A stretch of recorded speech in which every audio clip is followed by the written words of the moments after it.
ਤੁਸੀਂ ਦੇਖ ਰਹੇ ਹੋ ਰਾਮਗੜੀਆ ਖਬਰਨਾਮਾ ਨਿਡਰ ਨਿਰਪੱਖ ਤੇ ਨਵੀਂ सोच। मेरे प्यारे देश के प्यारे देशवासियों, आज जब मैं आपसे मुखातिब हो रहा हूँ तो बहुत विचलित हूँ। मन में गहरी पीड़ा है। कोरोना की महामारी ने समूची दुनिया में हिला कर रख दिया है। हमारे प्यारे देश भारत में भी यह तेजी से फैल रहा है। America, England, Italy, France, Spain जैसे देशों में इसका कहर काबू से बाहर हो रहा है। दुनिया में संक्रमित लोगों की संख्या लाखों में हो गई है। इससे मरने वालों की संख्या भी 1 लाख के पार हो गई है। अभी तक इसका कोई भी असरदार उपचार सामने नहीं आया है। हालात को देखते हुए हमारी सरकार ने 3 मई तक लॉकडाउन बढ़ा दिया है। लॉकडाउन का यह दूसरा चरण पूरे देश के लिए, देश में एक एक नागरिक के लिए बहुत ही महत्वपूर्ण है। इस लॉकडाउन में हमें कोरोना को काबू करना ही होगा। 3 सप्ताह के लॉकडाउन ने हमारे सामने अनेक कठिनाइयां पैदा की है।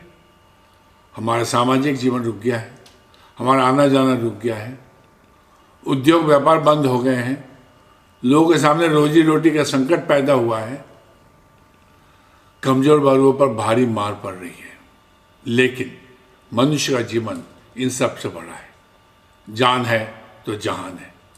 जब जीवन रहेगा तभी सारे क्रियाकलाप चलेंगे। इसलिए प्राथमिकता मनुष्य का जीवन बचाने की है। जो लॉकडाउन बढ़ाया गया है उसमें लोगों की परेशानियां बढ़ेगी। हमें परेशानियों को सहना पड़ेगा, कठिनाइयों को सामना करना पड़ेगा।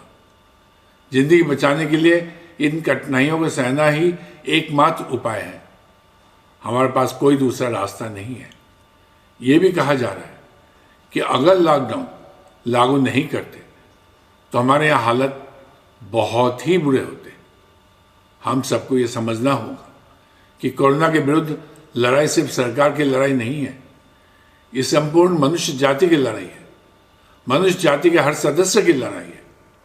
हमारी और आपकी लड़ाई है। इस लड़ाई में हर व्यक्ति सिपाही है। हर व्यक्ति कोई ना कोई जिम्मेदारी है। हर व्यक्ति कोई ना कोई भूमिका है। अगर हम सब ये मान लेंगे कि जो कुछ करना है वो सरकार को करना है, अस्पतालों और डॉक्टरों को करना है, पुलिस और प्रशासन को करना है, तो यकीन मानिए कि हम कोरोना के विरुद्ध लड़ाई हार जाएंगे। अगर हमें कोरोना को हराना है तो हमें भी स्वयं को एक सिपाही मानना होगा। हम जहां भी जैसे हैं वहां अपनी भूमिका निभानी होगी। अगर हमें थोड़ी कठिनाई हो रही है तो ये कठिनाई हमें सहनी होगी। एक बड़ी विपदा को टालने के लिए छोटी कठिनाई को सहने में ही समझदारी है। ये बेहद कठिन दौर है। इंसान खतरे में है, इंसानियत खतरे में है। मैं सभी से अपील करता हूँ कि कोरोना के खतरे को समझें। आपका चाहे कोई भी धर्म हो, कोई भी संप्रदाय हो, कोई भी मजहब हो, सबको इनके ऊपर उठने की ज़रूरत है। इस समय हम सबका मजहब इंसानियत ही होना चाहिए। इंसानों को बचाना होना चाहिए। लॉकडाउन के दौरान घर में रहें। सरकार जो भी दिशा निर्देश जारी कर रही है उसका कड़ाई से पालन करें।